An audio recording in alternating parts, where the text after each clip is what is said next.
Hello.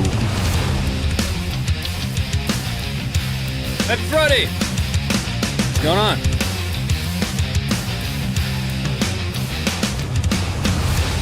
Tap on the like button. Welcome back. Happy Friday to you to the Combat Footage Show. I'm Ronnie. I'll be your host until at such point that Funker decides that he's had enough of my bullshit and decides to fire me. But we're going on quite a while now, and thanks for being here for it. We got a lot to talk about tonight. We're going to be talking about the Ukrainian counteroffensive. We're going to be, quote unquote, we're going to be talking about a little bit out of Senegal. We'll, of course, be seeing the top 10, but most importantly, we'll be talking about you because you look nice. How you doing? Hit the like button, drop in the chat, let me know where you guys are chiming in from. It's time to talk about some combat footage.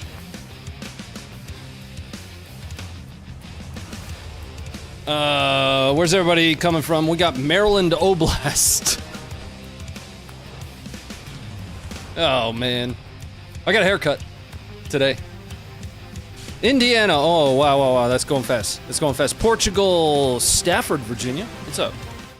How are you? Turning the music down here. Kentucky. Denmark. Is Kentucky actually the patron state of shooting stuff?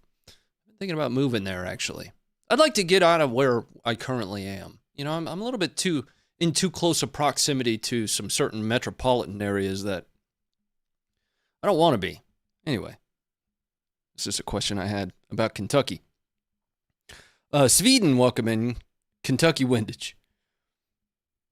Where else you guys at? South Texas. Where are you? I'm on the East Coast.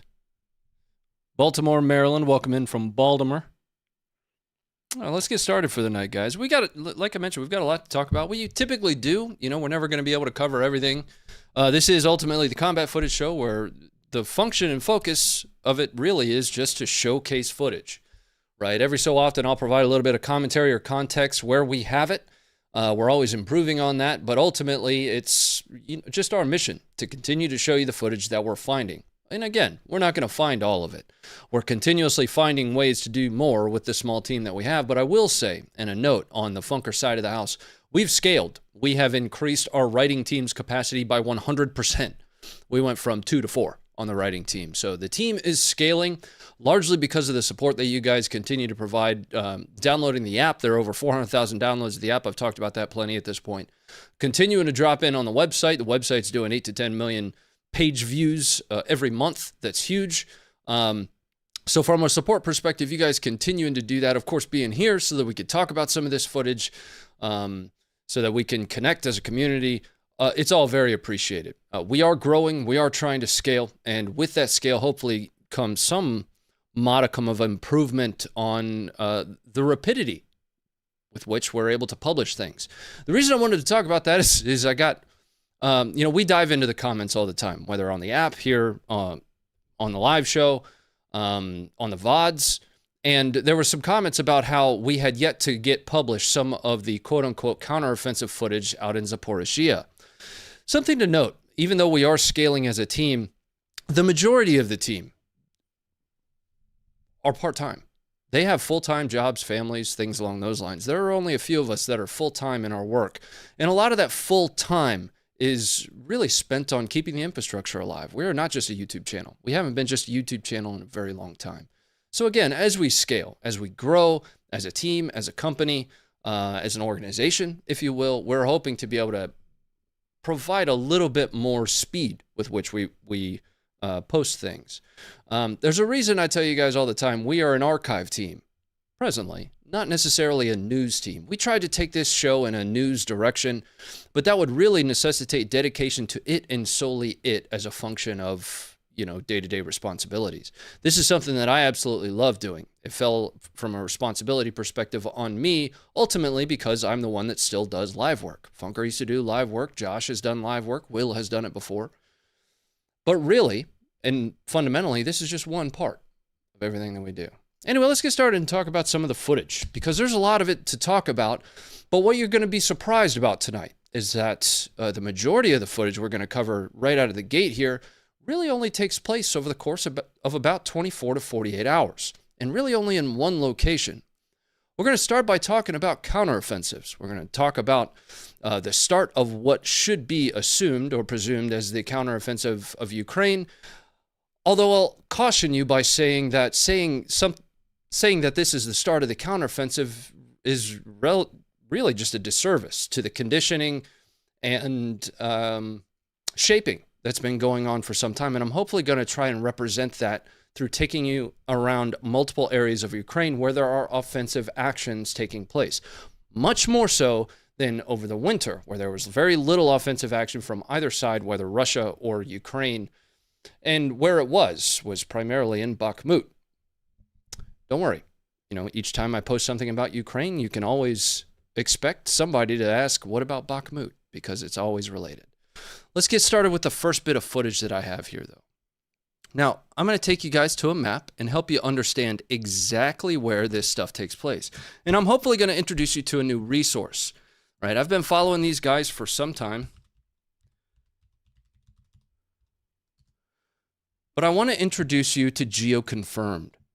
Right? Geoconfirmed is a map that I have referred back to quite a bit. And that's the map that we're going to use here to help you understand really exactly how little of the next bit of footage takes place outside of this one small section of Zaporizhzhia, just to the southeast of Lobkove.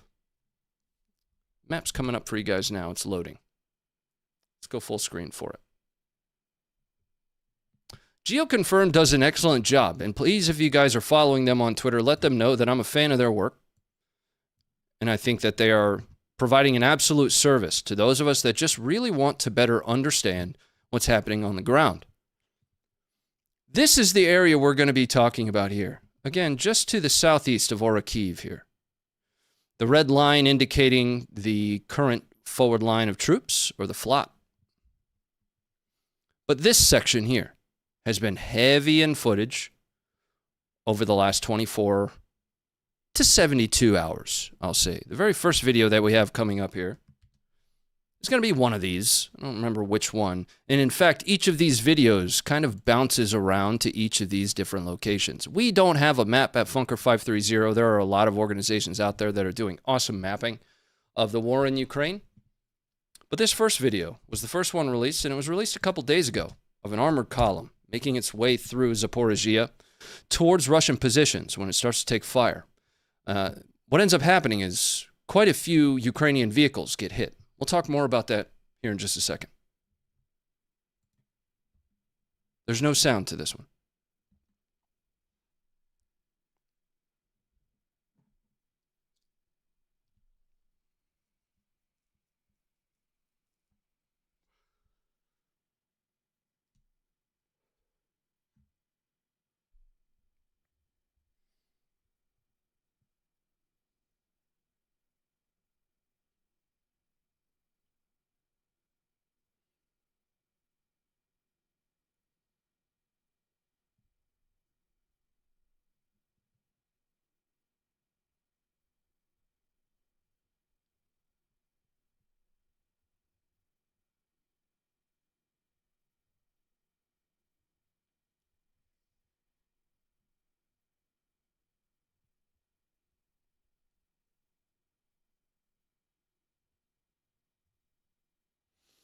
DJ Drek, I see your comment there. I can't believe they aren't using inflatable dummies. World War II showed them to be highly effective. They are, actually. We've tweeted out a couple images and videos of both sides using inflatables. The wacky, wavy Russian air defense system comes to mind. Just a couple days ago, maybe last week, we tweeted out some Ukrainian dummies of HIMARS and M777s.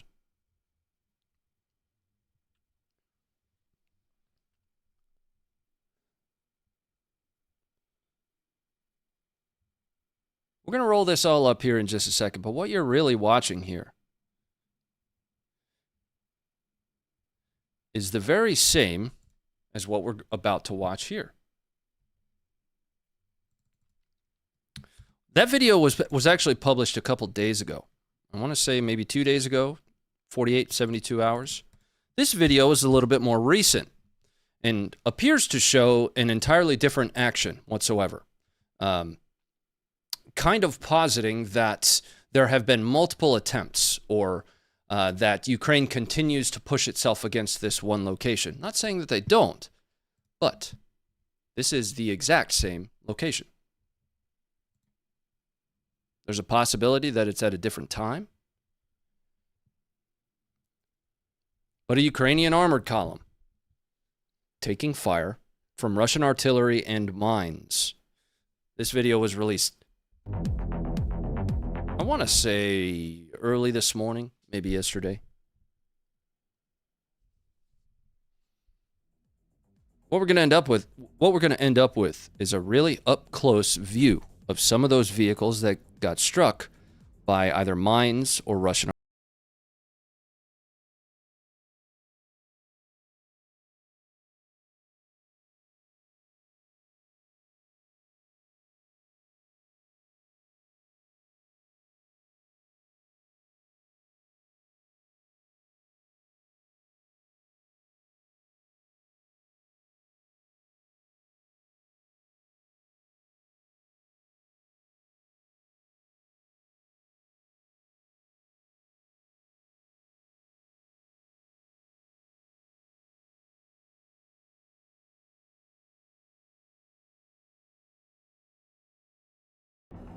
All right, so on screen right now, you have 3 Bradleys and 1 Leopard, I believe 2 A6. You know, I've said before, guys, that I am not an equipment expert. There are those that are out there that do an excellent job of being able to break down the difference in equipment by the size of, you know, their smoke tubes. That's awesome. It's dope. That's not me. But if I understand correctly, that's a Leopard 2 A6. Going back full screen. There's another Bradley.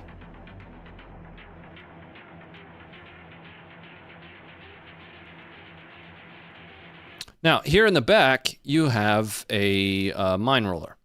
So this is demining equipment that was used. I've heard 2A4 and 2A6 for that one. So have I. Yep. You and I are on the same page with that. You see the track off of the Bradley here. You don't see any personnel, any Ukrainian personnel, you know, on the ground, whether they've been recovered as casualties or the crews survived. I'm not certain. You'll note that on the Bradley here, you've got the tow system that's still mounted on it.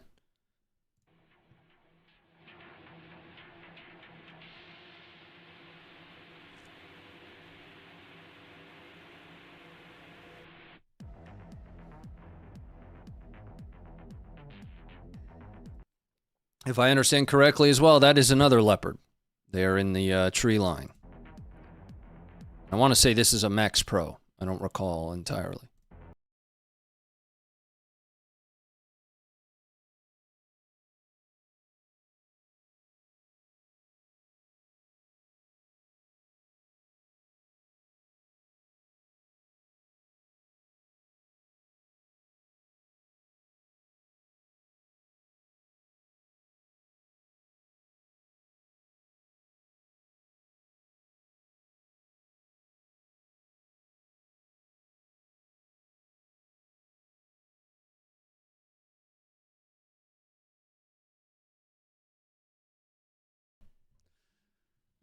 I've seen a lot of comments about, you know, that equipment can be recovered. You know, if it's not damaged too far, it can be repaired and sent back into action.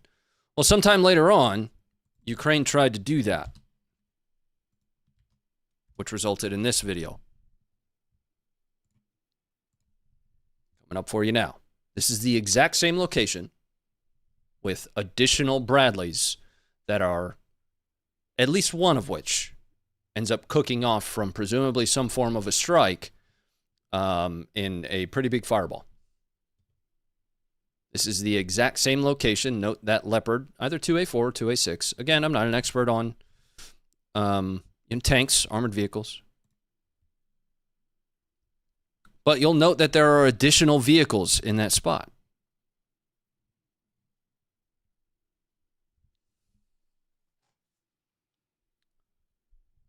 So these additional vehicles pulled forward for some form of support function and also ran into the same artillery and or mines that the initial assault did.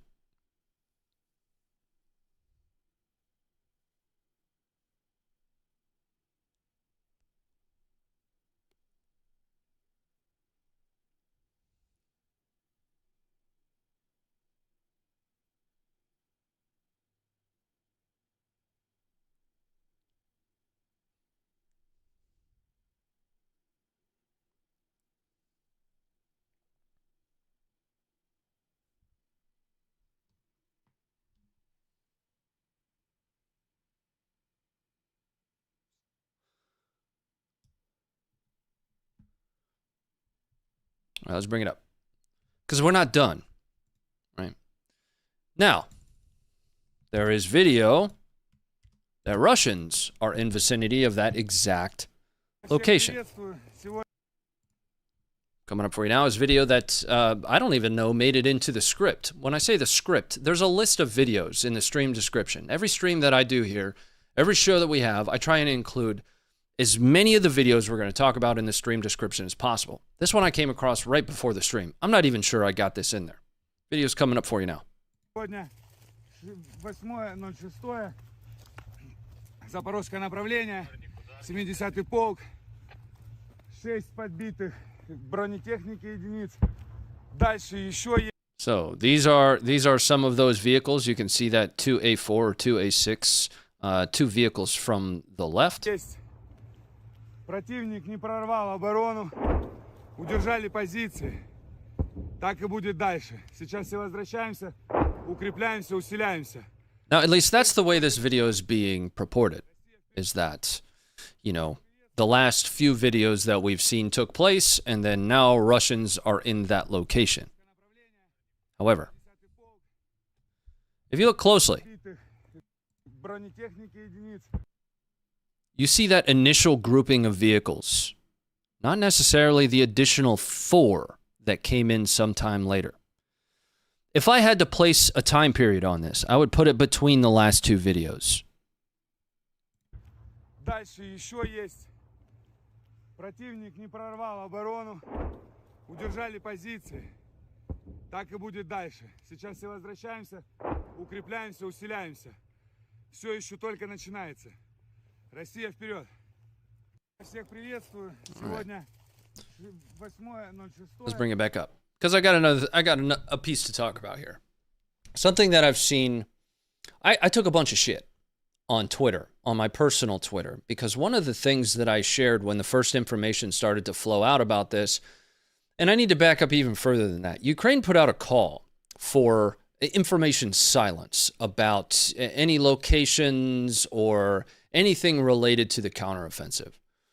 And one of the things that I began to remind folks of is what that means is that the only footage, the only information that we're going to receive out of the environment after that is primarily, there'll be exceptions, and we'll see a couple of those exceptions tonight. In fact, we're going to watch one here in just a second. But it'll primarily be Russian-sourced footage. It'll be Russian-sourced information. So what we'll end up having to do, rather than having essentially 2 sides to the coin, is weed through that Russian information to get a semblance of what's going on the ground. I shared a very prominent pro-Russian account and said very specifically, like I've said before, the best propaganda is rooted in some level of truth. That account was sharing that there have been heavy losses. This is before the videos. That account shared that there had been heavy losses from Ukraine in Zaporizhzhia.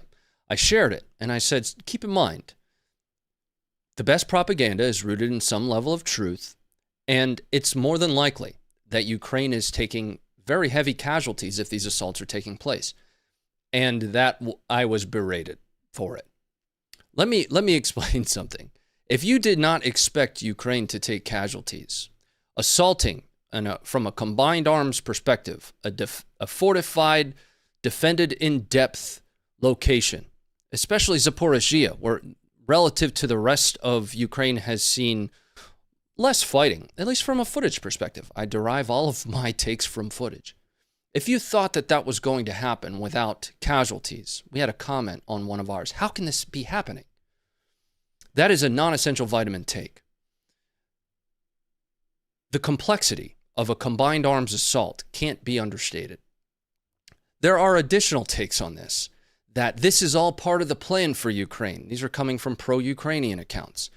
To say that this is all part of the plan, that it is a part of the plan to have your vehicles destroyed and your best equipment removed from the battle space, is once again ignorant. It is never a part of the plan to lose vehicles. This is a battle that Ukraine lost, and you need to own that. It's a risk, and what you do with risk is you attempt to mitigate that risk to the point to where you can accept that risk or you can choose to ignore that risk. There are also pretty dumb takes on they're going in a straight line, they're too bunched up. I shared a video on the personal account. I want to say it's the personal account. It might have been Funker. They kind of rubbed together at this point that helps you understand graphically the complexity of a combined arms breach. And it is actually even Western doctrine that you go in a straight line. Your mine rollers leading the way. Hopefully you have fire superiority to suppress the enemy, and you have air supporting you to destroy, as much of the adversary's capabilities as possible. Anyway, let me end this section of the stream tonight with the overarching point that I started with. This is one small section of the front. It is. I don't think that can be argued at all. I showed that to you. Let's pull it back up. Once again, using our friends over at Geoconfirmed, and they're actually not our friends. We've never spoken to them. I would like to be their friend because they do some really amazing work. Let's pull that back up. This is one very small section of the front. And this is the activity that's taken place over the last 48 hours. To judge the success of the, quote, counteroffensive on what took place in this 500-meter squared area would also be ignorant. Case in point, let's take a look at another video. Ukraine is taking ground in other areas. I go off the footage, guys. What you're going to watch here is a 6-minute video. And I might fast forward us through it a little bit. But this is Ukraine taking ground further to the west in an area called Lobkove. You know how I am with pronunciation. Really interesting video to watch here. I'll give you guys a map just for a second before we pull that up. Talk amongst yourselves. I have the wrong map pulled up.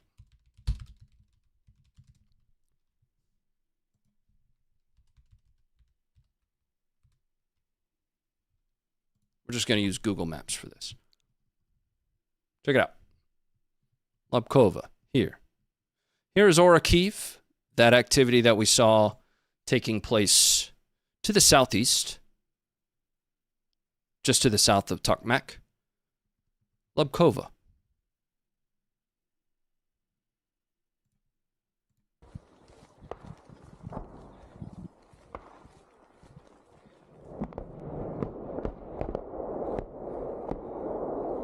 Добре є. Добре, падаємо. Шамиль, сюди. Иду. Назар, під дерево. Під дерево на контроль. Режьте, сапери! Вперед! Вперед! Відкривай, давай розбав. Listen to the background here. I'm going to turn this up. Ми звідси працюємо? Да. Азимут. На прийомі. Все, открываться. Да. Плюс, давай контроль, сапер доганяють. Готов. Альфа або Чарлі, будете на рубежі, доповідь Дніпро, як прийняли. Так, наш танчик підходить. Ще одну. Ти дивишся туди? На 103-й. Смотри, щоб ми зараз подали. На 103-й, да. Постріл! Смотри, куди падає. Those asking what's on the top of his helmet is an IR light. That is specifically as a manta strobe. I have one on top of my helmet. Цей набирать, ні? Ні. Ну!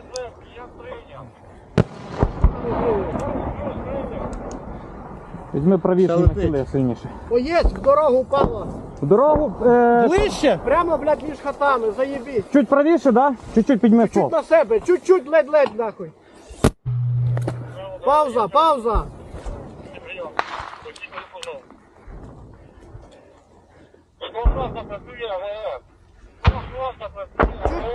Чуть-чуть назад, 10 метрів назад треба, блядь. Дай чуть-чуть ближче на себе. На себя? На себе, да. так, на себе. Чуть. Давай. Хорош, пошла. Саня, вон.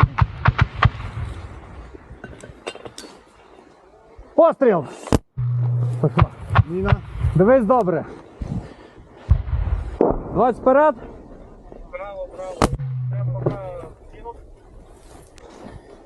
Саня, 5 минут. Плюс, да, мы прикрываем. We're Давай, going to fast forward a little bit as they enter into the town. Давай. That video is in the description and on the site for you. Не кидайся ничего.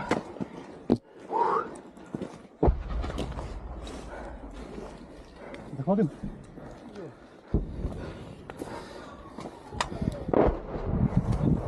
Шумели?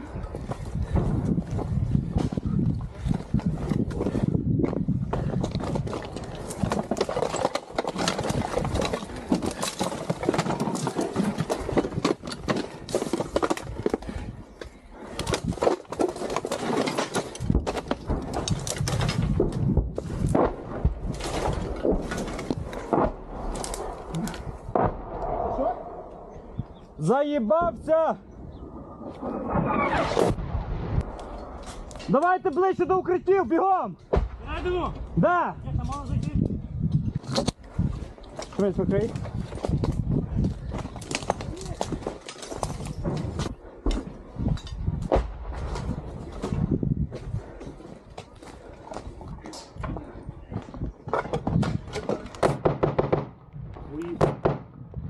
Ренату!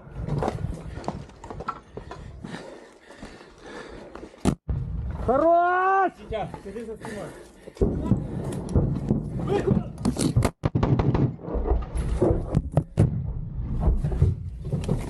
Тихо ты, бля. Что там?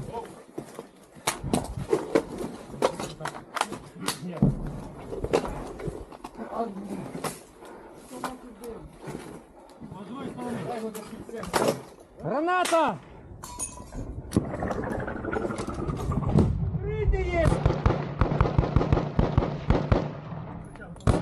Давай в укриття, панове, в укриття!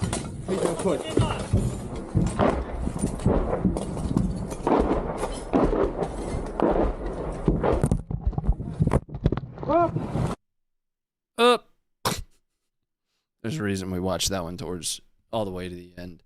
Hey, do me a favor. Use English in the chat. I'm barely smart enough to read English. So when it comes to being able to understand other languages, that's a stretch. So do me a favor and try to use English in the chat. I need to check in on some of the support as it's coming in, guys, because there's a couple of really good questions in here too. Steven, first of all, thank you for the $10. Jarvin, thank you for the 1638. How's the daylight? How's the day/night, Ronnie? Great. Always great. What's your thought on how the counteroffensive is going? That's where we were going to go next. Is what you're seeing here is absolutely a lost battle. It can be considered shaping. It can be considered the initial overture in the counteroffensive. You could consider the activity to the northwest and southwest of Bakhmut to be the initial shaping. You can consider the Freedom of Russia Legion, taking ground, not necessarily holding it for very long in Russia, in Belgorod, as shaping for the initial overture of this. But what we're seeing here is absolutely not something that was planned. For those that are saying this is all part of the plan, that's just something I continue to see, and it drives me up the f***ing wall. It absolutely does, because you cannot tell me that it is a part of your plan to lose even one person. What you do is, that's a risk, and you attempt to mitigate that risk. And this is for the NAFO types that are out there. It's a risk. It's always a risk. And then you work to mitigate that risk to the point of appropriate acceptance. Or you choose to ignore it and just kind of full send. Right? So I would say that we're still very early in this. There have been statements from Ukraine asking for people to be patient. But you cannot deny that what is at hand here is going to be difficult. Right? Regardless of how capable a Leopard is or a Bradley is, when you're throwing it against a defended in-depth position, especially one that has been fortified over the course of a year plus, you are going to take a lot of casualties. And that was the point of that tweet that I put out there that everybody laughed at. This is what you have. Anyway, thanks very much for the 1638. Ram Wald, thank you for the $5. Give him hell. Love the channel, by the way. Been watching since it was just Funker posting his personal footage back in the day. Been a long time. Yeah, it's been a long time. You'll note that I've started posting quite a bit more footage to the channel, raw footage. We're working through that database move, and we have just a trove of historical footage. Funker and I were talking about it the other day. I have 1,880, 70 raw combat footage videos on my hard drive right now. I would bet my personal FBI agent that monitors me is real freaked out by what some of the stuff that's on there. So over time, as I work through that database move for us, you'll see me sharing that all over the place. Twitter, YouTube here for those that of it that they allow us to. This stream kind of goes against their rules. Let's just put it that way. So thanks very much for the 5. Second tree from the left. Thanks for the $23.95. That's a lot of dollars. All the best from Poland. Welcome in. Bryant for $5. Do you still think in the annals of history, Bakhmut will be remembered as the Somme, Stalingrad? That's a good question. I'm not sure. You guys know at this point that I have consistently said that I didn't understand the true strategic value of Bakhmut outside of using it from an attrition perspective from either Russia or from Ukraine's perspective. I continue to have people telling me that I'm coping about Bakhmut. Once again, I did not understand why they were fighting so heavily for it. You know, you could tell me it's a crossroads, but every modern metropolitan city has a crossroads in it. Honestly, I don't truly understand the value of Bakhmut. That's just personally. CMP, thanks for the $13.49. Love you guys. We love you too. You look nice tonight. Richard, thank you for the $2. Brandon, thank you for the 5. Let's continue to talk about this counteroffensive, though. We've got quite a bit more footage, and I'm already getting a little bit too long-winded. Here's an outlier from Zaporizhzhia. This is one that I tweeted out earlier this morning, around about 9 o'clock this morning. This is footage, not that footage from the Ka-52, but different footage, actually showing the Ka-2 employing some of its guided missiles against a armored Ukrainian column. At least one of these vehicles is more than likely a Bradley. And it's likely, in my opinion, that the vehicle that gets hit here is a Bradley. When we watch the video, I'll tell you why. I say this is an outlier because with the other videos, those can be easily geolocated. This is thermal footage. It's really difficult to tell what the location of this is. We're going to turn the music off here. This vehicle right here in the middle is what gets hit. There's your guided missile coming out from the Ka-52.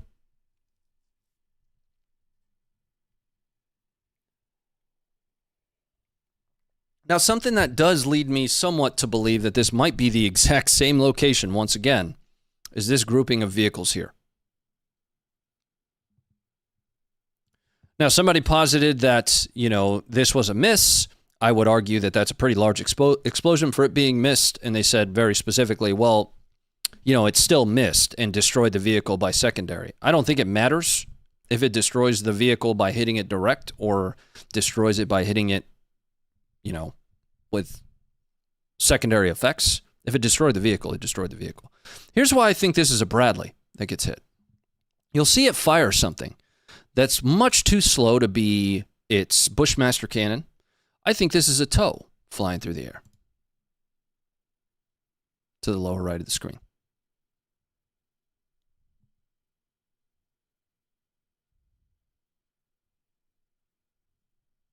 Let's watch that TOW fly one more time. So we did see at least one of those Bradleys in the last video, in one of the last videos that had a TOW launcher on it. And there it goes.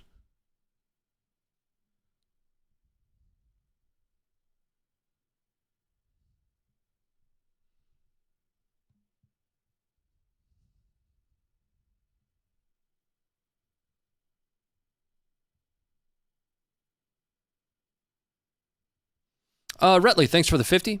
We were talking about a good source of information that, I've started using quite a bit, especially as the amount of information just continues to grow throughout the course of this war, which is really the first, it's the first peer/near peer war that the Funker team has been around for, I see the comments all the time.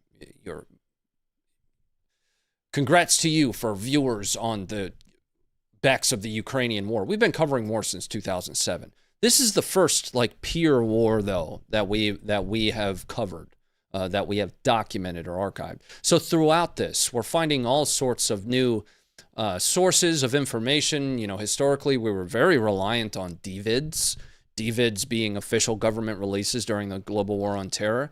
As the Syrian civil war came about, we started to see mobile uploads. We started to see, you know, the propaganda videos that were published by ISIS. But now there are so many different sources for information that you can use to help you gather an understanding of what's happening on the ground. I would argue first and foremost that our archive is a great source of information. You can go all the way back to the very beginning of the war. But I would also say that there are great sources out there such as Geoconfirmed and their map that they have. You can set your date range and see exactly what took place over a 24-hour period on March 22nd to March 23rd in 2022, if that's what you wanted to do. You know, I've talked about it before. There are absolutely people and teams, volunteer organizations that are really providing this force multiplication to, like, the only real word for it is OSINT. I've done OSINT like officially before, and it was very different than what you have now. That would have been a decade plus ago. So I would recommend Geoconfirmed. I would recommend, you know, Institute for the Study of War, going back through some of their releases that they've had. But that's almost a softball of a question, is how many sources that are out there. Geoconfirmed is probably where I'd start. Again, if you guys comment on their stuff and tell them I'm a fanboy, I'm good with that. I'm good with that. Let's move on, though. Now, based on what we've watched so far, you could probably come to the conclusion that, you know, thus far, if you want to take these last 48 hours as the start point for Ukraine's counteroffensive, which I personally don't. I think this shaping has been ongoing for quite some time. But if you did want to, based on what we've watched so far, it would be indicative of Ukraine kind of getting their ass handed to them. Ukraine's throwing some punches as well. We're going to watch a series of videos here that were published from Ukrainian sources, even though they have something of an embargo or a information silence order that's out there from an OPSEC perspective, an operations security perspective. There's still bits and pieces of information that are flowing out. Again, because they have that order, there is going to be a whole lot of Russian-sourced information that comes out for this war, or for this counteroffensive. You'll have to weed through that. This first one here is a TOS-1A being destroyed by Ukraine in Zaporizhzhia. Coming up for you now.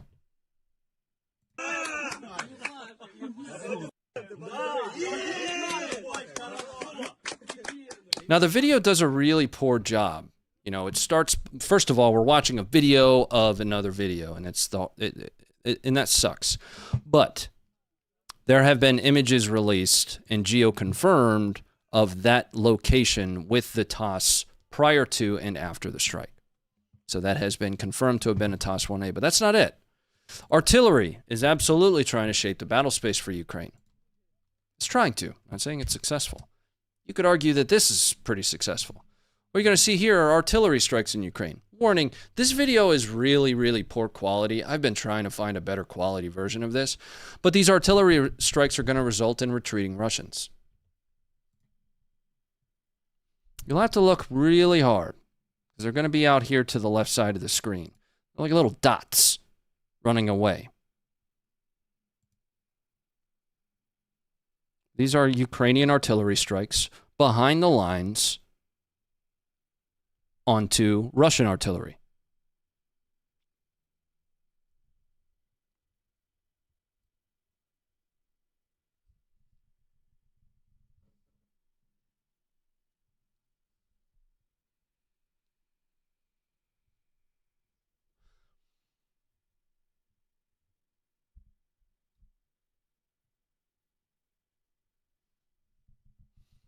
So to say that Ukraine isn't setting conditions for these assaults in Zaporizhzhia would be false. You know, again, you cannot say that Ukraine did not take casualties. They absolutely lost quite a few very advanced vehicles, right? But they are not. There is this. I hate the word cope, so I'm not gonna use the word cope. And it's just one of those words. I don't like the word cope. I don't like the word. I don't like any of the taking out the two S's and turning them into Z's for Russia. There's a bunch of Russian ones that they use for Ukrainians too. I just think it's ignorant. I think it's stupid. But you can't say that Ukraine isn't trying to set conditions for these assaults. Here's another artillery video, once again, of Russians retreating. Another very poor quality video, but if you look, they are on the move.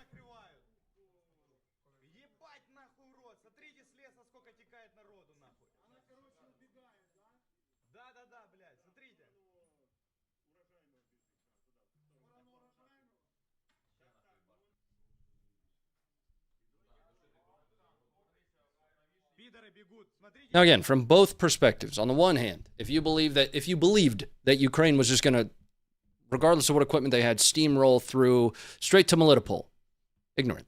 If you believed that the last few videos that we've watched of Ukraine losing the armor that we saw in the first three videos is indicative of how the entirety of the counteroffensive goes, that's ignorant. Right? It just is. One more for you from Zaporizhzhia Oblast. There's actually two more, but I only want to show one more.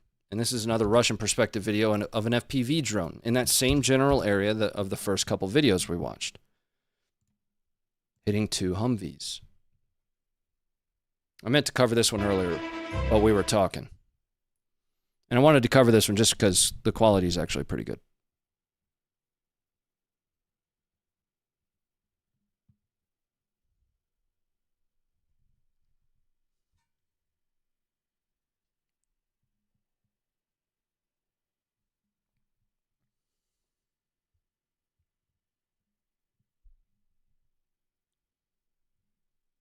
That's it for that one.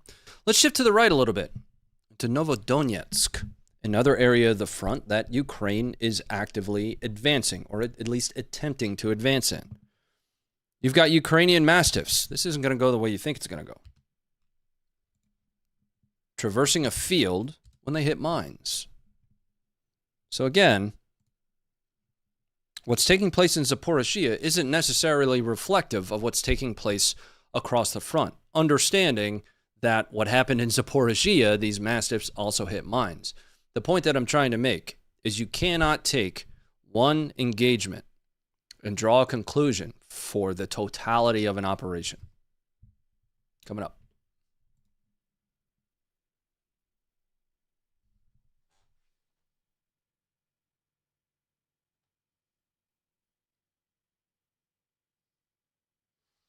Daniel, thank you for the 20. Hey, boss, thanks for the awesome content. Is Nuck and Futz still doing okay? We're going to be talking about Yuri here in just a little bit.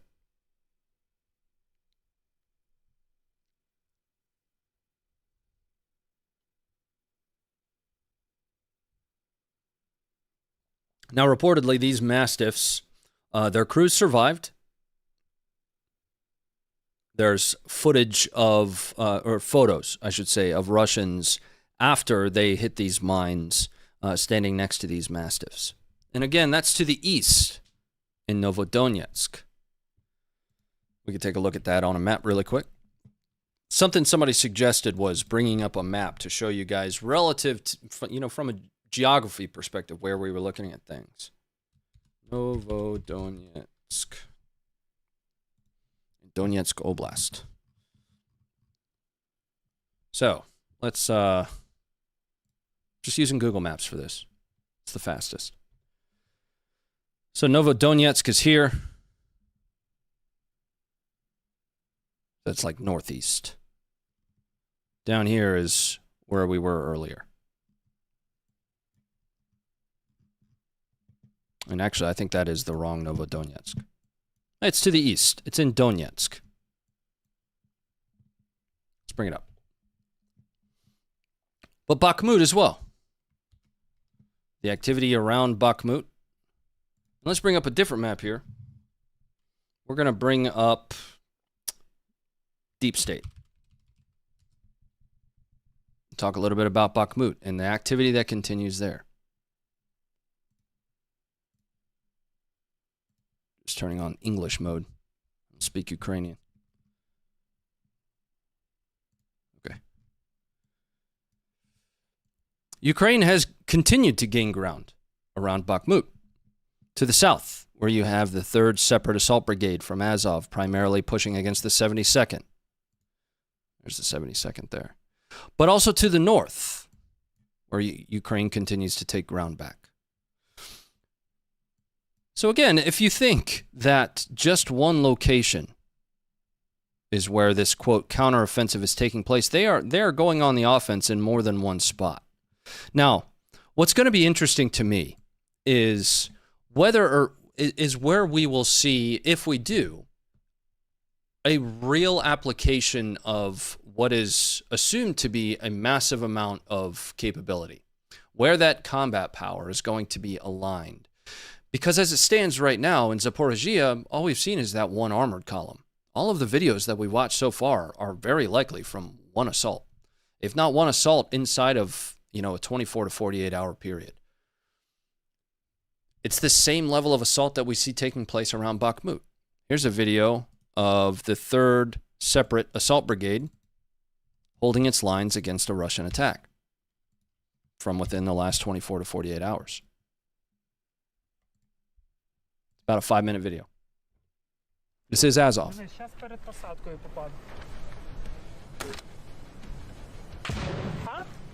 I'm going to keep it turned down a little bit because there seems to be some copyrighted music on the back end.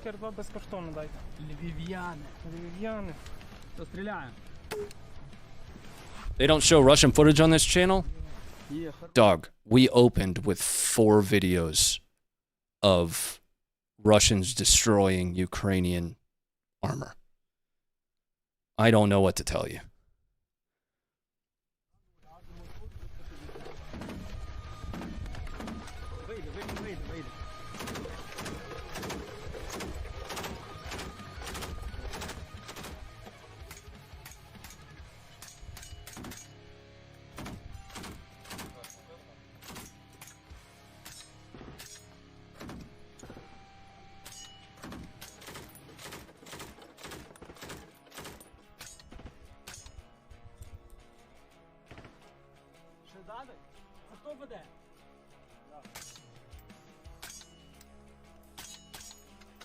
Suppressed AR sounds funny. Ping.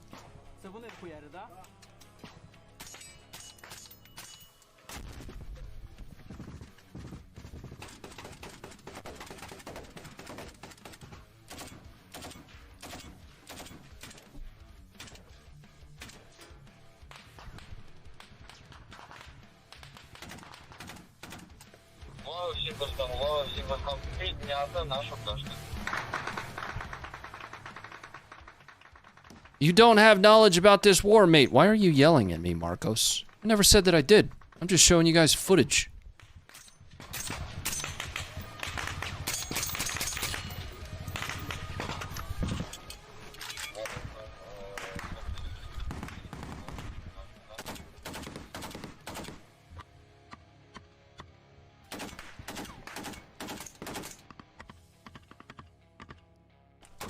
Does Ukraine use 545 or 556? Both. Both. You're going to find, and I would say that that's one of the challenges that Ukraine has, even down to the vehicles. Imagine being a Ukrainian vehicle mechanic, and somebody rolls in with a problem on their BDRM, and then somebody rolls in with a problem on their Striker, and then somebody rolls in with a problem on their Mastiff. The same thing can be applied down to small arms. You need ammo? Which ammo do you need? Which of the 20 calibers that you're currently fielding from all of the different countries that have provided you aid do you need?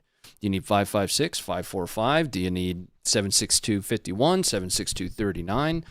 Do you need 12.7 108? Do you need 12.7 by 99?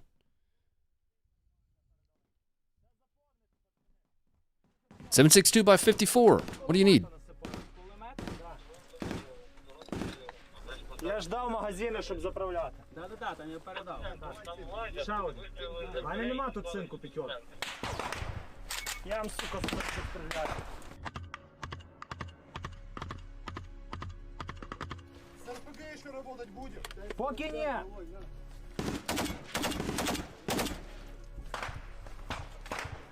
We're presently watching a video of Ukrainians, southwest corner of Bakhmut. Заряджайте всі магазини, отут ще є ленти на сім'ятку. Увага всім постам. Зараз буде підтримка нашого молодшого брата. Як? Потненько. Нічого, працює. Тупо як в комп'ютерній грі. Ніби в комп'ютерну ігру граєш. Тільки сейва немає. Медичний рюкзак підготувати обов'язково.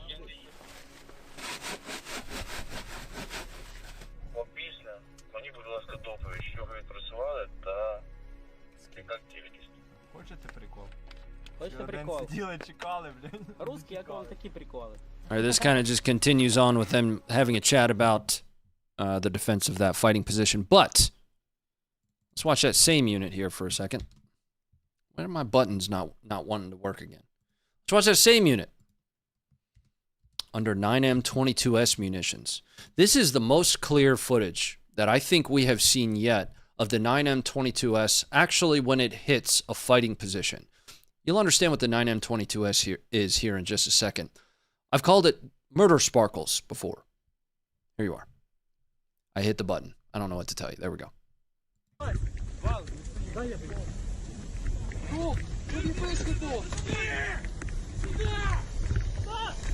Что там?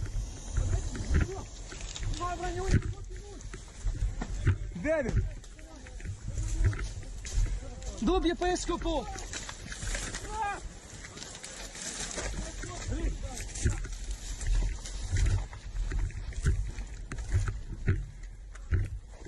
Дима витягнув. Дайте ж у нас фосфор!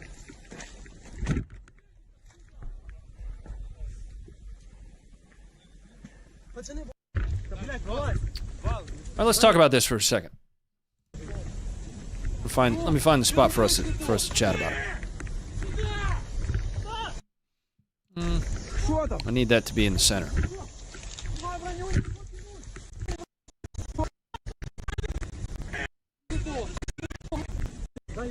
Right there. All right, let's talk about this for a second. The 9M22S, what's that? That is a magnesium-based munition. It is fired from grads. It's thermite, if you will. It's oftentimes either confused with purposefully or compared to, I shouldn't say confused with purposefully, confused with or compared to purposefully phosphorus. And in fact, they're actually quite different. In both instances, regardless, these are fired from a ground-based system, the BM-21 Grad. Now, the regulation on the use of incendiaries is actually kind of convoluted. We've talked about this before. Specifically, it is regulated by the Convention on Certain Conventional Weapons. I want to say it's Protocol 3. We did an entire opening to a stream talking about the 9M22S. You've seen it in videos over Mariupol when Azov was and Marines were still defending, Azovstal steel plant. We've seen it used over Marinka. We've seen it used. We saw it used over a Russian city to target Russians that had invaded Russia. Now that I think about it. Anyway, technically speaking, when the 9M22S, in my opinion, when it is used against military targets, it is legal. Because there is a section of the Convention on Certain Conventional Weapons, say that 10 times fast, that allows for it to be used when fired from ground-based systems. Now, because the 9M22S, once again, is fired from a BM-21 Grad, it's a Grad rocket, it falls into that weird loophole. It's fired from the ground, and if it is being, this instance, fired against military targets, it is legal use of it. Legal use. Technically, that also allows for the legality of flamethrowers. The more you know. Let's move off of this. Pour Brondo on it. It's got what plants crave. Wrong button. All right, there's a lot of other footage that I wanted to cover.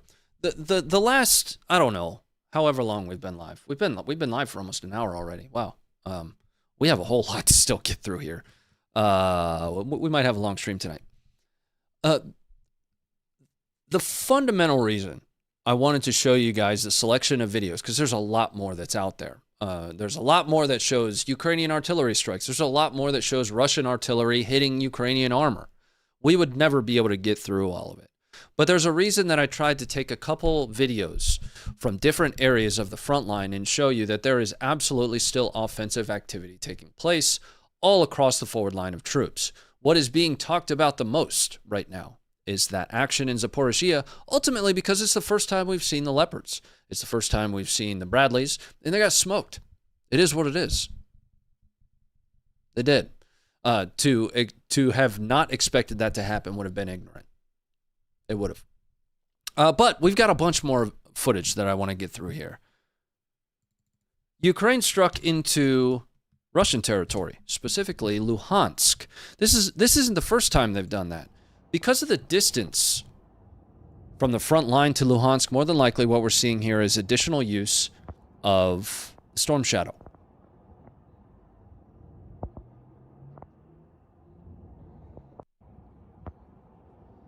Jim Pop, thank you for the $20. That nuclear plant, if that nuclear plant overheats and releases fallout, it'll travel east into Russia. Russia will then make Ukraine pay for that. Different ball game, fellas. That's actually something that we didn't cover yet. There's a reason that I didn't cover the dam and the just absolute nightmare of a situation that Ukraine and Russians, I should say, are dealing with right now as a result of it. The one piece that I will talk about, though, is the IAEA, the International Atomic Energy Association. The IAEA has personnel on site at the nuclear power plant just to the north, further upriver. One of the things that they mentioned very specifically is that they do not believe that that dam going down is going to impact the cooling pool, at least not for a couple months. The statement that they have, which ISW reported out, I have yet to go back and actually read the direct statement, so I'm going to paraphrase ISW, if you will, said something akin to, what did he say? The cooling pool is sufficient to maintain the nuclear power plant for some months. I thought that was pertinent and interesting because there is a lot of calm down happening relative to the nuclear power plant in relation to the dam. But the specific statement from the IAEA referenced months. So what's the timetable look like on that? I don't know. It does beg an interesting question, though, right? Relative to who struck the dam, I mean, I could give you my personal opinion, but the amount of evidence that is out there is anecdotal. You know, it's not truly hard evidence outside of Russia saying that they will absolutely blow the dam should they feel the necessity to. They have said specifically that they would that they were mining the dam. Ukraine has warned that Russia would blow the dam. Suddenly the dam blows up. There's, I guess, the United States recently released something, you know, if you subscribe to it, that indicates that there was an explosion prior to the collapse of it. What's interesting now, though, is there are smaller dams throughout Zaporizhzhia that are being targeted and destroyed by Russia as well. Again, I'm just giving you the information that's in the environment. Let's move on, though. Speaking of strikes deep into Russian-held territory, Berdyansk was hit. Now, this video I wanted to show you really for the background noise. Listen to the amount of anti-air that's going off here over Berdyansk.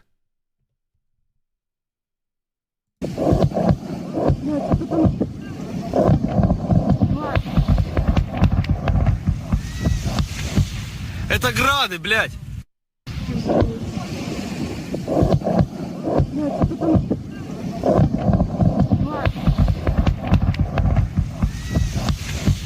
Это грады, блядь!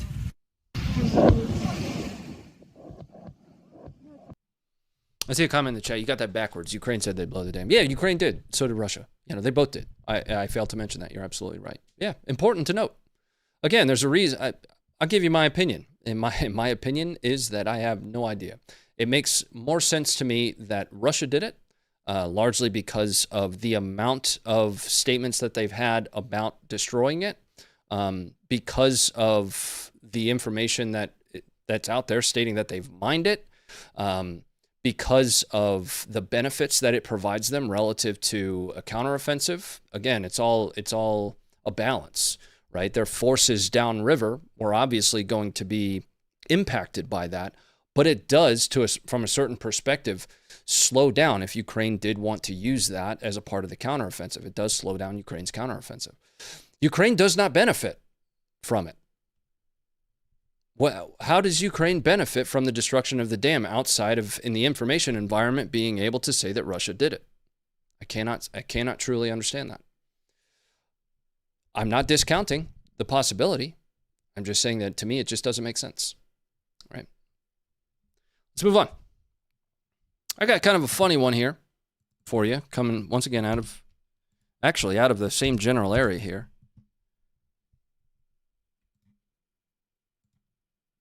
Ukrainians going fishing.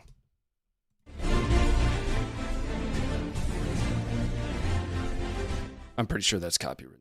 That's got to be Disney. I don't want Disney climbing up my ass.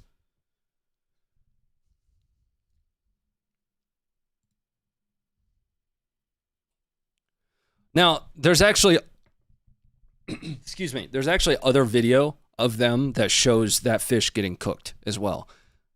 That being said, it reminds me of an older video that we have of a Swick boat team. And I wanted to show you guys this one from the historical archive. Because again, we're working through an archive of footage at the moment.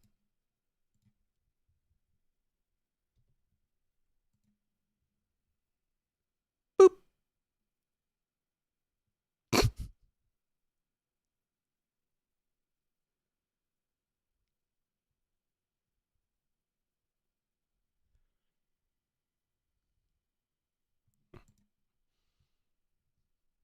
That one's interesting. Let's shift back into Ukraine, though, to somewhere else. That isn't Bakhmut. That isn't Zaporizhzhia.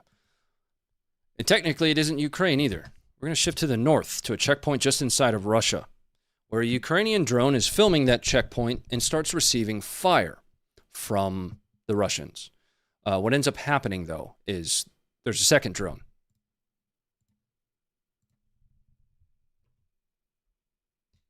Button.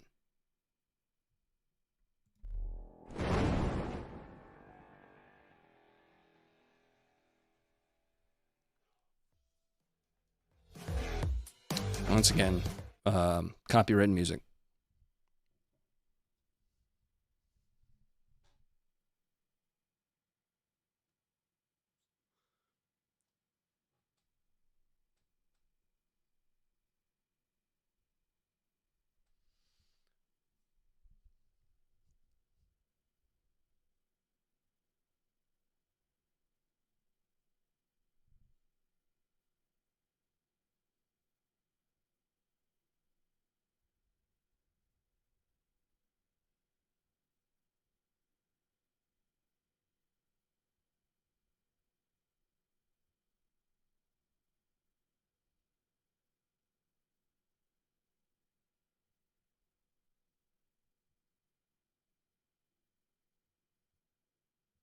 Where there's one, there's two.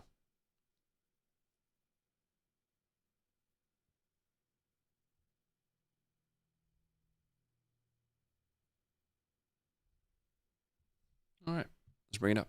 Again, that was actually just inside of Russia in the north. Let's see if I can pull that up on Geoconfirmed for you here. You know, like I told you guys, I'm fanboying on their work. I've been monitoring it, looking at it for quite a while. I love the objectivity of it.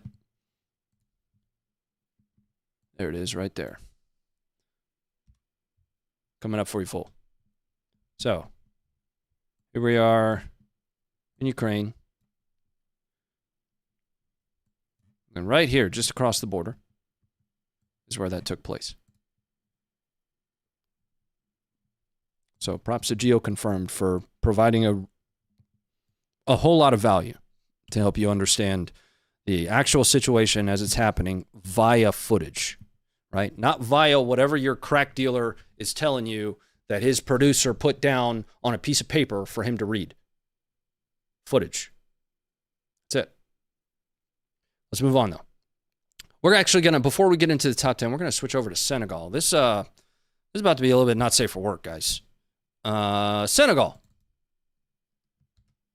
Things kicked off between protesters and police when an opposition leader was put in jail for essentially being attracted to minors. So the protesters are protesting the fact that he was put in jail for that, and the police are trying to quell those protests. That's the best way for me to put that. Coming up for you now. This is, I would say that this is not safe for work. Yeah, discretion's advised here. Just a heads up.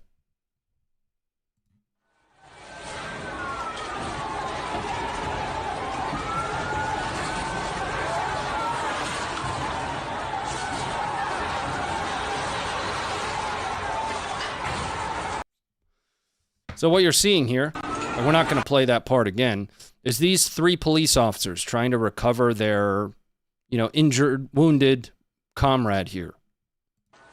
They eventually give up and unass, leaving him there to the mob.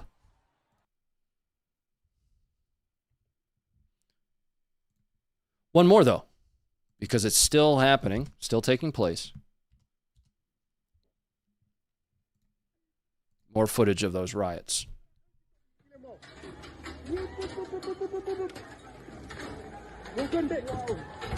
Attention, attention, le pauvre. Deuxième voiture. Et oui, l'eau se cache sur le sol.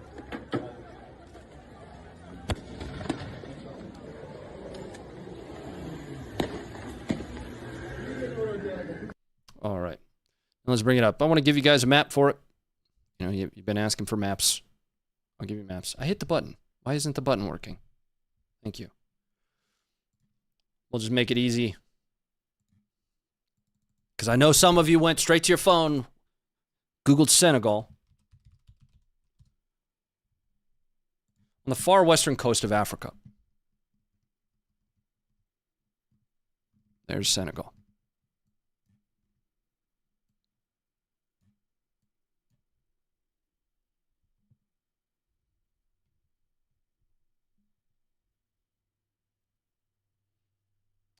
Coming up. Before we get into the top 10, this is the last video before we go through the top 10 most watched videos on the Funkin' 530 app and website. Don't forget about Sudan, because the RSF is absolutely out here doing whatever this is.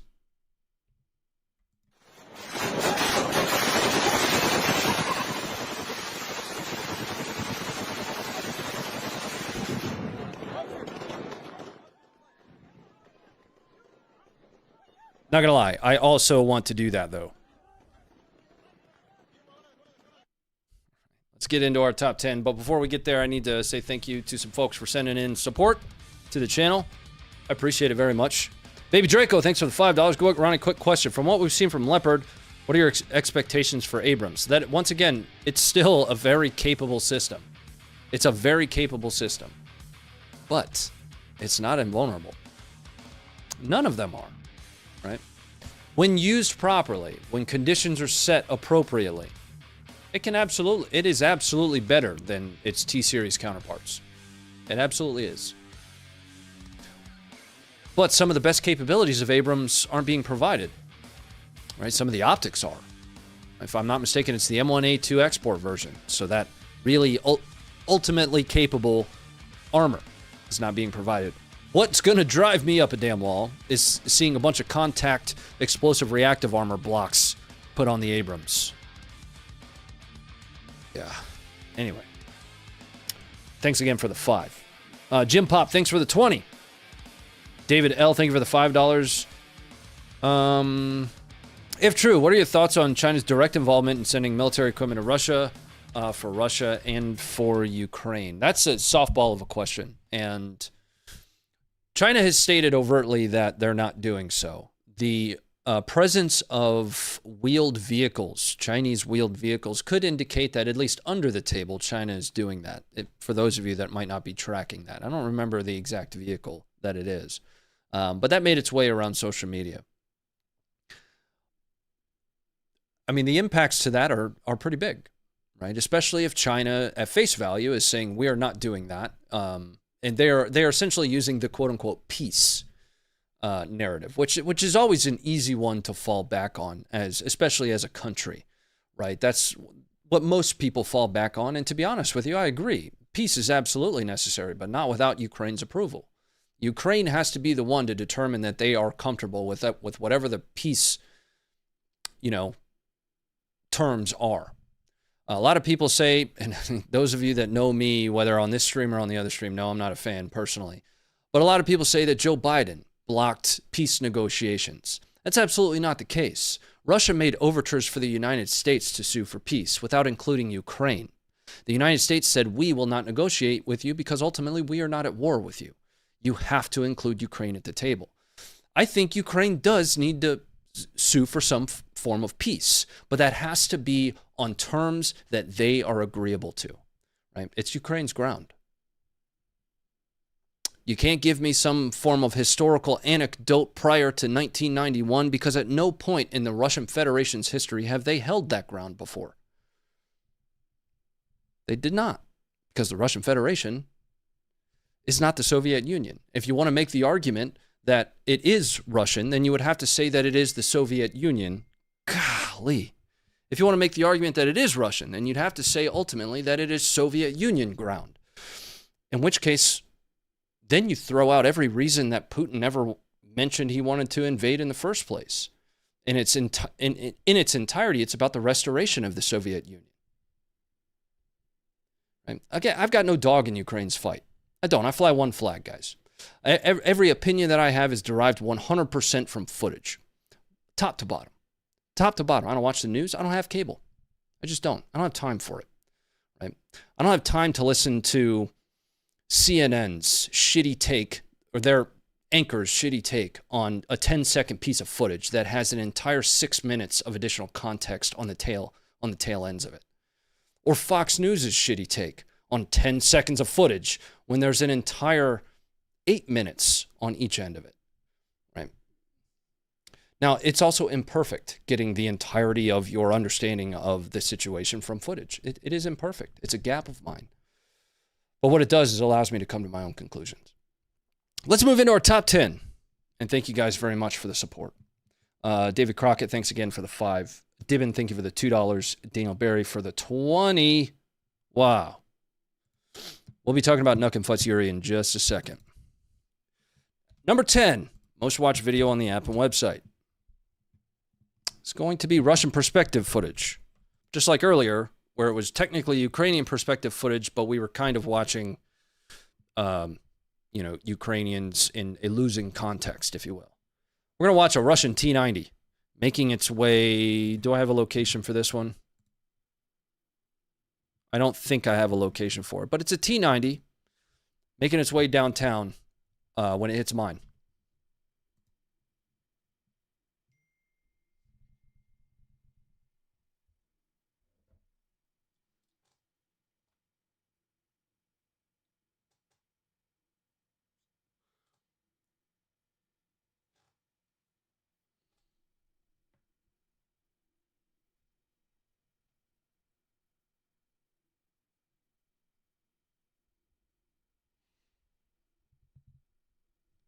All right, let's bring it up.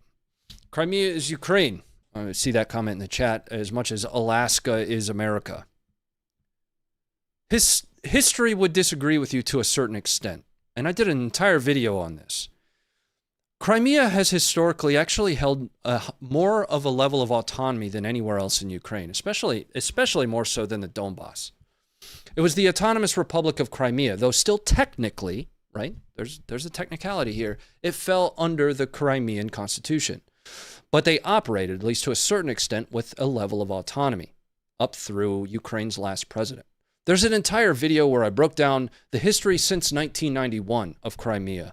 The underlying focus of that was some of the defenses that were being put in place in Crimea. Let's move on to number 9, though. Number 9 actually brings us here to the United States. Discretion's advised on this video. The number 9 most watched video on the app and website took place on February 5th. Excuse me, May 2nd. I have that backwards. I've been getting too used to reading European dates where it is day, then month, then year. But it should be month, day, year. Call it what it is. So much easier to read. And this is body cam footage, I want to say, from the Los Angeles Police Department, where a suspect was identified with a knife and was either attacking or assaulting citizens with it. I watched this one, but I actually didn't read the article. Let's actually read that together. Coming up for you. Later identified as 23-year-old Mason Sweener. Brandished a knife at the man at 108. Yeah, it looks like he just brandished it, didn't drop it. Goes poorly. This is an 11-minute video, so we're going to fast forward to the encounter. Here.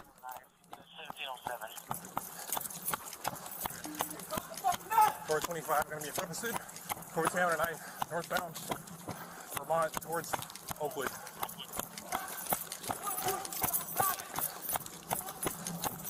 425, be advised that the suspect is to stab a citizen. Oh, he did stab a citizen. Okay. All units 31 FP 425 is in foot pursuit of 450 man with a knife. Northbound Vermont towards Oakwood, requesting backup area unit supervisor. 425.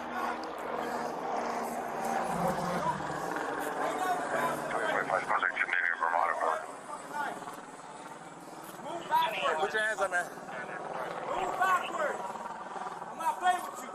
Grab my neck. I want you. Hey, Airship, can you direct me to this in, please? Hey!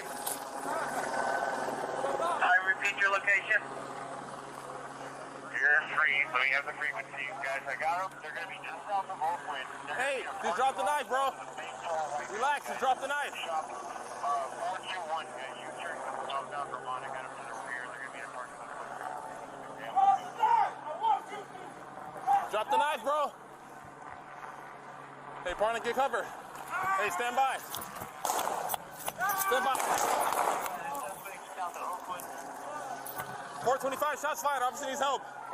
425, officer needs help. Stand by. Hey, get partner. Get cover. Oh, yes, officer needs help. Vermont and Beverly, officer needs help. Shots fired.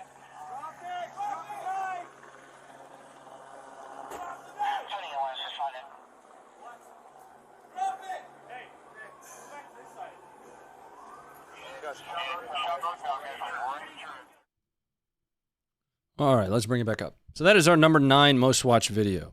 I hit the button, guys. I actually published a self-defense shooting that turned into an execution really quickly to Twitter earlier. And I guess a whole bunch of folks that might be new to the Funker team were like, why would you post this?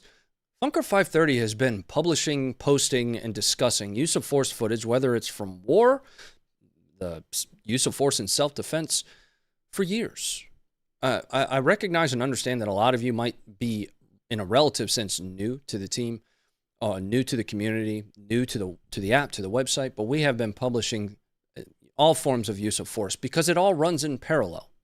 It does. It absolutely does. The video specifically from Twitter is a pretty rough one to watch. It's in Puerto Rico. A guy runs up on another dude with a baseball bat in a bit of road rage. Guy gets out of the car, puts a round or two into the baseball bat man, and then walks up on him and shoots him a bunch of times. There's a ton of lessons that can be learned from that video. First and foremost is stay strapped. Secondly, don't start none, won't be none. Third is know when to end it, obviously. But a ton of lessons that can be learned from that. Anyway, we cover use of force, whether it be in a military context, self-defense context, a police context. Sometimes that use of force is excessive. Sometimes it's commensurate. In this instance, we have commensurate use of force. Officers being charged by a suspect with a knife. You know, for those that are familiar, you have that 21-foot Distance rule, that is a lethal encounter, and lethal force is justified. Let's move on. Number 8. We've already watched this one so far tonight. If you'd like the great discussion that went along with that from you guys, I would wheel all the way back to about the first 10 minutes of the stream. But this is a Ukrainian armored column being hit by Russian artillery and mines in Zaporizhzhia.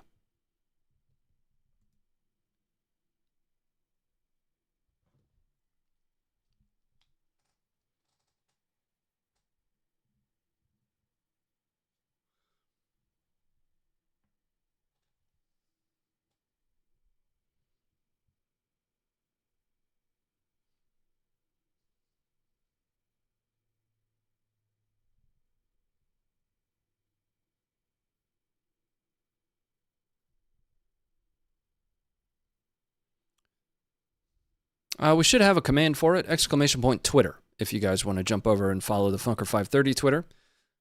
Mine personally, which is full of nothing but shit posts, boxing videos, and the occasional range trip, is RonnieAdkins_. Let's bring it up. Couple bits of support to get through here. Ace, thank you for the $5. Happy birthday. It's not my birthday. Once again, thank you. I appreciate you. It's just not my birthday again. Thank you for the $5. Happy birthday. Saw the pic of your backyard on my personal Twitter. Yeah. I'm striving to be like you. Got 40 tons of dirt and sod on the way. I tweeted out a photo of the Windows XP. Totally my backyard. 100%. Hillside. Anyway. Josh, thank you for the 530. I don't know if it was Russia or Ukraine with the dam, but I'd recommend Ryan Macbeth's video. He did a great job objectively breaking it down. Thank you for the suggestion. And thank you very much for the 530. Not my birthday. Let's move on to number 7. The Polish Volunteer Corps. Quite a bit of information coming out about the Polish Volunteer Corps. One of whom appears to get injured when approaching a dugout here. I don't have a great location for this, but these are those Polish volunteers.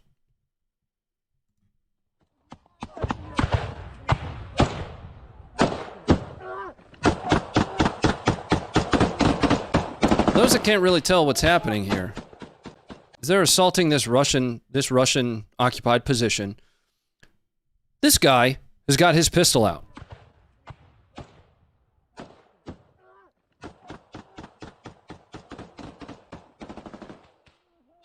All right, thanks, Battle Chemist. Yeah, I need to update some of the commands and have, your standard fare, socials, Twitter, Instagram. Will runs our Instagram. And my favorite part of our Instagram, I post on there every so often, but my favorite part of our Instagram is Will's stories because they absolutely push the boundaries, and it's one of my favorite things ever. Anyway, you have to go check them out, see for yourself. Number 6 on our video, another non-essential vitamin kind of video to watch here. You're gonna see a YouTuber that's. And again, we're working through the top 10 here. So this is the number 6 most watched video on the app and website.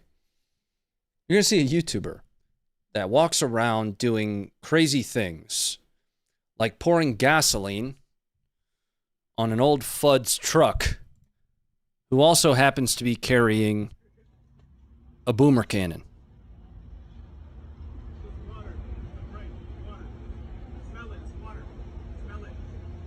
It better be water, partner, or you're one dead son of a bitch. You stay out of this. Yeah, I don't think you want to do that. It's 2020. I don't want to do that. You almost died, you stupid son of a bitch. Fuck you, pussy.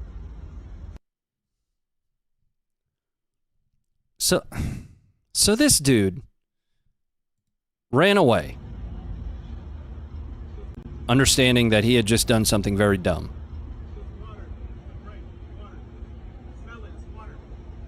If you can't hear him, he's saying, smell it, it's water, smell it, it's water, it's a prank, smell it, it's water. It better be water, partner. That's probably my favorite part of the video. Better be water, partner. Or you're one dead son of a bitch. You stay out of this. And that is a government model 1911 right there. That's what that is. That's 2 world wars behind that bad boy. Full 5-inch steel frame. Stay out of this. Yeah, I don't think you want to do that. I don't want to do that. You almost died, you stupid son of a bitch. And then, how much of an idiot do you have to be? Accept that you're a dumbass and just go the other way. That's all you have to do there. Just, yeah, you're right. Thanks for not shooting me for pouring gasoline on your truck. What the man believed to be gasoline. I don't know. That's our number 6 most watched video on the app and website. Okay, let's check in on Nuckenfut's Yuri and his team. This is our number 5 most watched video. You're going to see Steve the shrapnel magnet, assaulting a Russian position when he takes shrapnel. The video is coming up for you, and we're actually gonna use his source for this watch. Coming up now. Now, I don't know if this is Yuri that's actually in the turret or not. Not 100% certain. I think they've each talked about this on their Instagram.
Somebody said spray and pray. I don't see any spray and pray.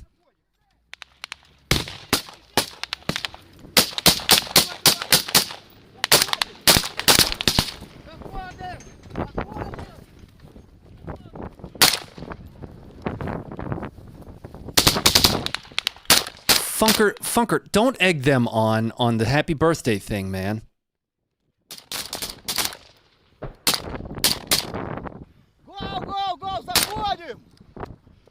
Go!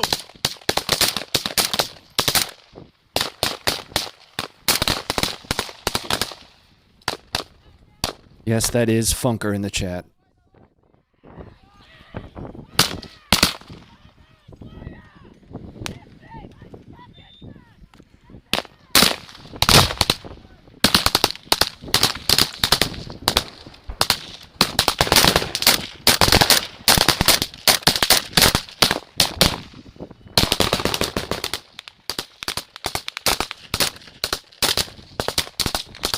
Granada!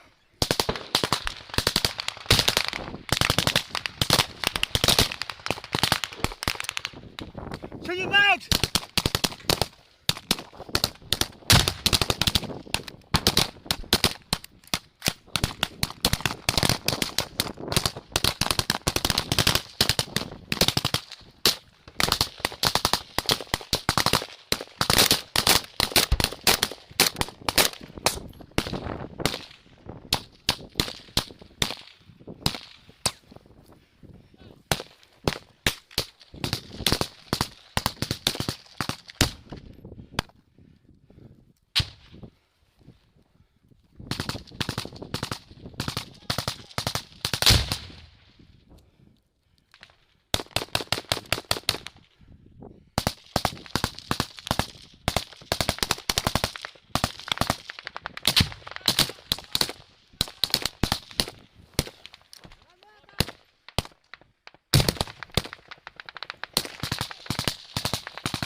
No! Oh shit! No!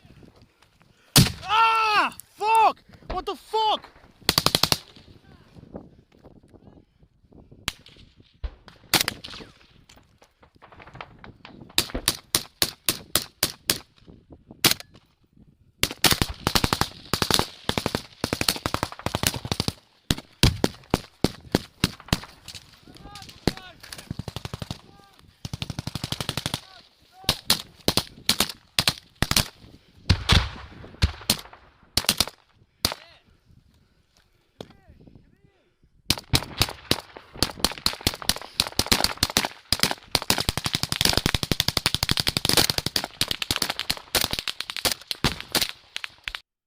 All right, let's bring it up. So, if you're wondering kind of what happened there, button, why my button not working? If you're wondering what happened there, it is essentially a friendly grenade. So they were continuously kind of throwing nades into that, trench fighting position for Russia. And this is, once again, just kind of go back to who we're watching here. This is Steve from Yuri's team. And one of those grenades ends up rolling down that hill, or was a poor toss. And if I'm not mistaken, actually does pepper Steve with a little bit of shrapnel. In the link for the video that we have, we direct you guys to Steve's Instagram, where you can go check him out. I'm going to give you the link to his Instagram here in just a second, and you can read more about that. I didn't want to give you too much of the context because I would love for you guys to go and get it direct from him. Coming up for you now for those that do the Instagram thing. But we also provide links to Yuri, to his Instagram. So that was number 5. We're going to move on to number 4. Number 4 is video that the entire media, social media, we've talked about a little bit tonight. But because of how much it's being talked about, it's not something that we focused on overly intently. But the number 4 most watched video is the footage of the dam. We'll watch it now. Because again, this is the top 10. I don't choose which of these videos to watch and which of these videos we don't watch.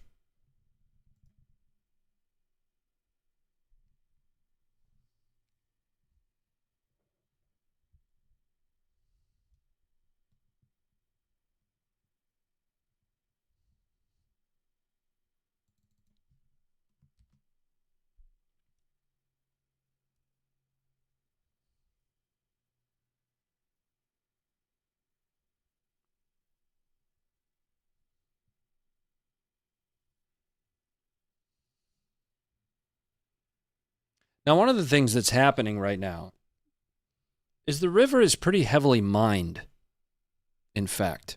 And as that water flows down, some of it has started to recede already in some places, but as that water flows down through the dam, those mines are being pushed right into residential areas, where civilians are, where evacuations are taking place. Some of which is being reported as... not saying it isn't taking place, but some of that is being reported as Russian artillery is in fact mines that are flowing down because of all of this additional movement of water into those residential areas.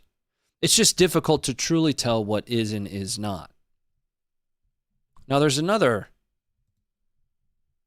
theory that I have here.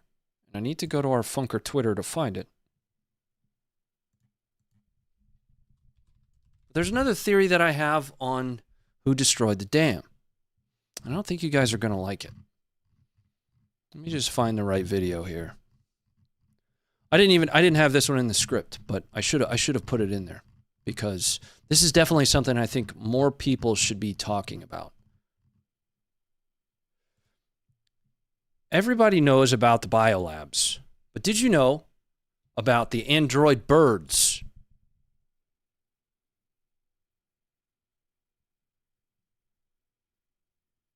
Since birds aren't real, I can only surmise that the dam was destroyed by android birds.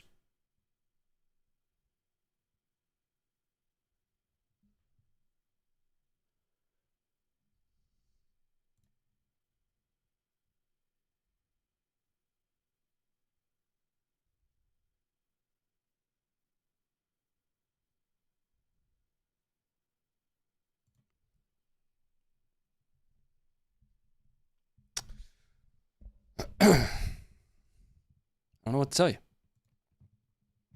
You heard it here first. Okay, we're going to switch to our number 2 most watched video. This is going to come from Syria, 2016. The video you're about to watch is discretion's advised on it. It's going to be close quarters. But what you're going to have is ultimately the result of, you know, that fog of war, that confusion that gets talked about a lot.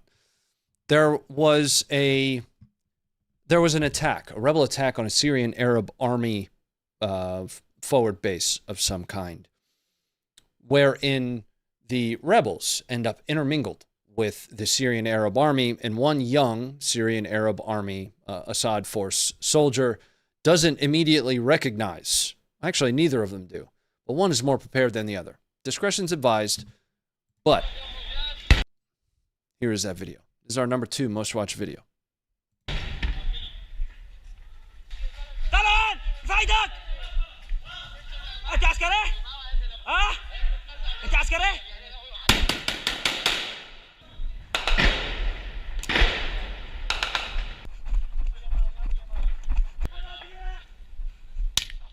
اي رفيق الناس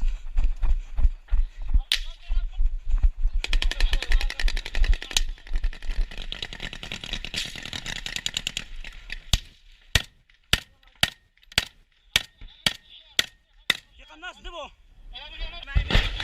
تجرب خنادق في قناص في قناص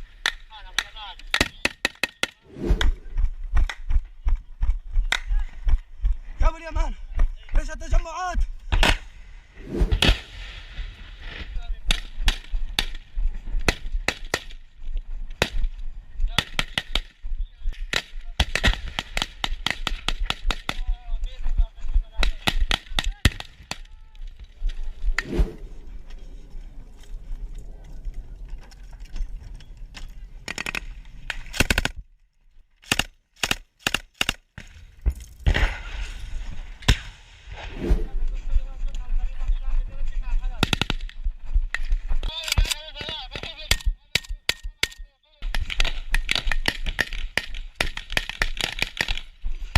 All right. Which, I see a question in the chat that there's no way that I can answer. Which group is this? It's an absolute alphabet soup of rebels. You know, somehow some of them are like moderate, some of them are not. You know, there's impossible. We tried doing, Josh and I, we tried teaming up to do a deep dive on the Syrian civil war to help you to break down some of the groups and that, you know, quote, alphabet soup of different, you know, freedom fighting organizations. You know, sometimes they would be aligned with ISIS guys fighting against Assad. Sometimes they would align with the United States to fight Assad and ISIS. It was all very tribe-based, territory-based. We did part 1, and part 2 was supposed to come out sometime later. We never did it. It was just too stressful. It was too complex. For those that are following the Syrian civil war closely, I commend you for it, because it is a very complex situation. You've got Russia there supporting Assad's forces. You've got the United States there supporting forces against ISIS. You know, you've got the United States and Russia racing for pink slips down, you know, one of the main highways. Just a wild situation. You've got Wagner trying to pick a fight with the United States. It doesn't go well. I don't know if anybody's told you about that. Anyway, let's move to our number 1. This is going to be probably the most not safe for work video that we've watched so far tonight.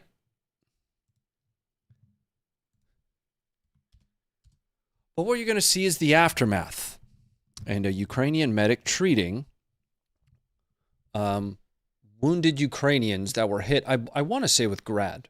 If I'm not mistaken, if I recall correctly, they were hit with Grad munitions. And a Ukrainian medic shows up to treat them.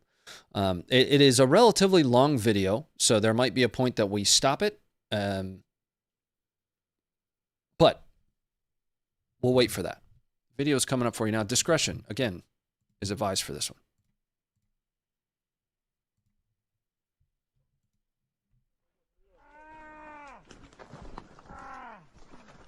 Куда?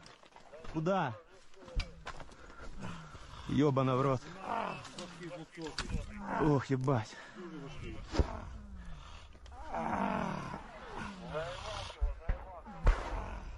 Нормально. Нормально, кровотечення нема.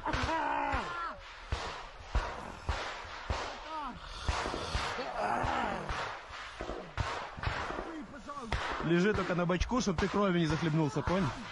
Ты тоже? Ох, ебать! Допий мене! Да який нахуй добити? Єбать! Єбать! Не буду я тебе добивати, що дурачок, блядь. Блядь. Чуєш, надо витягувати цього, блядь. Так. Ноги немає. Там мене не зашьють. І тут рука. Пизда мені, братан, добий. Де у тебе турнікети, блядь? В кармані вправо на нозі. Не ця нога. Блядь. Давай. Ох, ебать. А, сука. Да, блядь.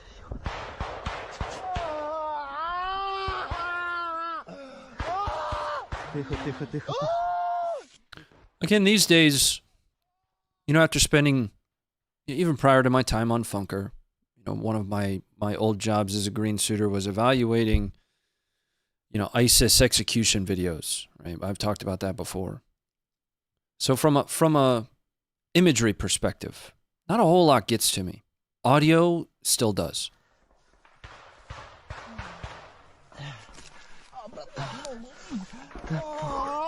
Зроби щось ногою, нахуй. Виравняй. How long is medevac in those front lines? That's an interesting question. I'm gonna turn the audio down here because what you're really just gonna hear is him essentially going into shock as this medic puts tourniquets on literally every limb. So I'll bring myself up here and talk a little bit about medevac. When we sent Will to Ukraine, Will went to Ukraine in August of last year. He went with an organization known as GSMSG, Global Surgical and Medical Support Group. With their lead, recently published a paper on the differentiation of medevac in this war compared to, what we had, those that are veterans in the chat of the global war on terror, essentially dust off, being never more than one phone call away, one 9-line away, if you will. You never know in this war how far away medevac is. Oftentimes, it's not going to come via air, especially given the contested airspace. We've seen footage of Ukrainians being stuffed into 113s and just hauling ass, hoping to get to that next level triage location. We've seen non-tactical vehicles, trucks, Toyotas, performing ambulance duties.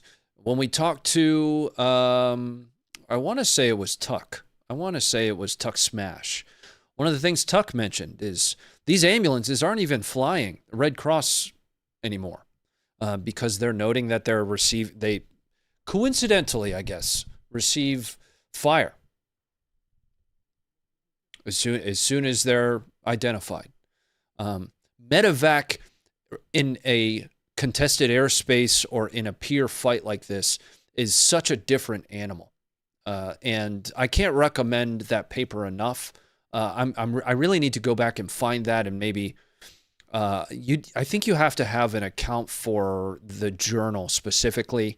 But there have been others that have spoken about it as well. And there is a major differentiation to what we had available in the global war on terror to what's available on the ground for both sides. Because again, it's still contested airspace. I saw a comment earlier on, Ukraine has no air.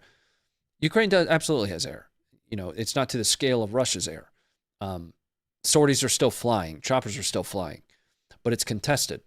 And using that contested airspace in a medevac situation is only really going to increase the risk of losing those wounded soldiers. Now, we talked about risk earlier on. You can mitigate risk to the point to where it's acceptable risk. So if you're able to,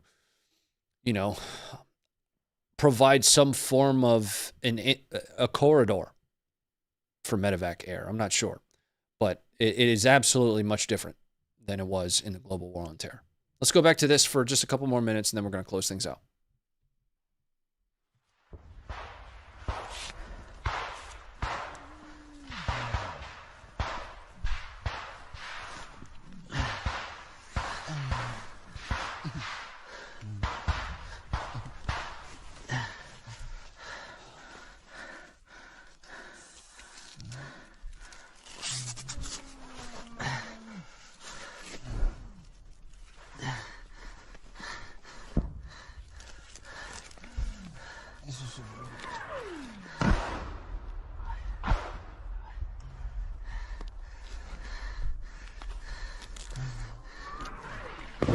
Now, something that we might have been talking over when it happened is one of his tourniquets actually fails.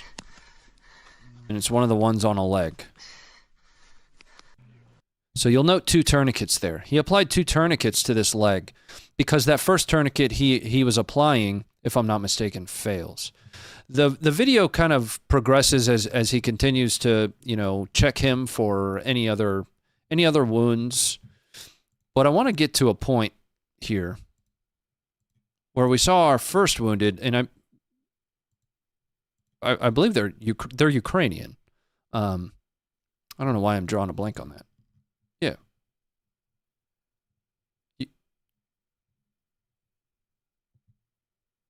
Yeah, they're Ukrainian. Look at the arm pattern. But I want to get to a point here to where we go back to our first wounded Ukrainian. This guy, who has half a jaw at the moment, says that his pain level is a 3 out of 10. На 3 болить, да? Нормально, братан, потерпи, бо там сильно тяжолий ще один. В тебе кровотечення не сильне, і я не знаю, як тобі тут робити. Я поки його перев'яжу.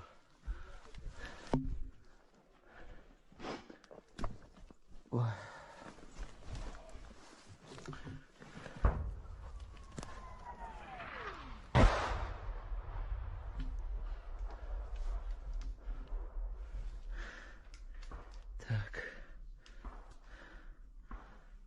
Болить ще? Нормально? Ні, все, братан, це нормально.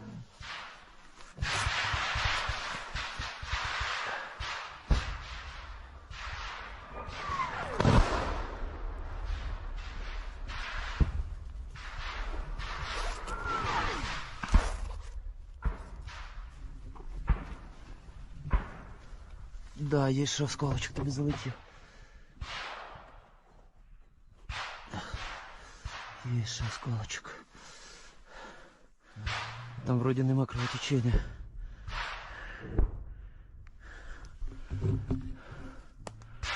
Сам зможеш іти? Ага.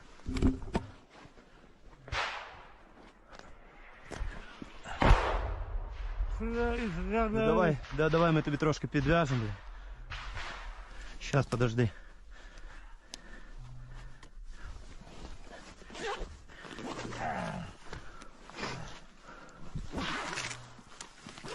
All right, let's bring it back up. Mr. Dobson, thank you very much for the 2 months. Ramwold, thank you for becoming a member. Appreciate that very much. Glib, thank you for the 642. Hi, have you seen a video of Da Vinci Wolves of fighting Road of Life in Bakhmut? CQB fight showing trench warfare. Maybe. Is it recent or old? I mean, at this point, we saw a lot of footage from Bakhmut, and you know, it's difficult to remember each exact piece of footage, but there's a possibility. Ramold, thank you for the 10. Awesome content as always. Here's $10 for a nice beer or drink. Thanks. Appreciate it very much. I like beer. Good seeing you live today, Ronnie. Keep up the good work. I'm one small part of a bigger team. And speaking on behalf of that team, we appreciate you very much for being here for a little bit on your Friday night, as we just ultimately want to show you the footage. Now, you guys can disagree with me on whatever you like in the chat. You're welcome to do that. You know, resorting to attacking people rather than their ideas, that's what's ultimately going to get you slapped on the PP and sent on your way. But there are a lot of question marks about a lot of what's going on in Ukraine, especially from a political perspective. Ukraine is not some bastion of democracy. It's not some bastion of freedom where, you know, historically things have just been all on the up and up. There have been historically a lot of problems for Ukraine. That being said,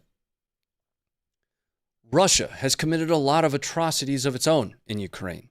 All we're here to do is try and show you some of that footage. We've seen footage of Ukrainians getting their balls chopped off. We've seen footage of Ukrainians being executed. We've seen footage of Ukrainians shooting Russian POWs in the leg, right? There's a difference, though, in looking at things from a sins of the father perspective to looking at things the way they are in today's state. The laptop was real, guys. It was. And no country is perfect. Every country is corrupt. Corruption's a scale. And once you begin to understand that every country is corrupt, then you can kind of start to point yourself in a direction and understand that corruption itself is just a perception. I don't know. I don't want to preach to you. We can talk more about this stuff over on the other side because, again, this show isn't about how I feel about things. This show is only designed for me to show you footage, right? I can talk until I'm blue in the face about, what specific footage has led me to believe one thing or another. But all that really matters is that we're going to continue to show you the footage. We're going to continue to post it, regardless of how YouTube feels about it, until we can't do it. We're testing other means and capabilities to make sure we're still showing that stuff to you in as much of its entirety as possible, for better or for worse, because the realities of war is what we're hoping that people better understand. But I'm out of here. Thank you very much for being here. For those of you that want to join us over on the following stream, it's going to send you over there automatically. We'd love to have you. We'll raise a little bit of money for veteran charity tonight, and I want to leave you with one video. Regardless of how nasty everything gets, sometimes you got to have a little bit of fun.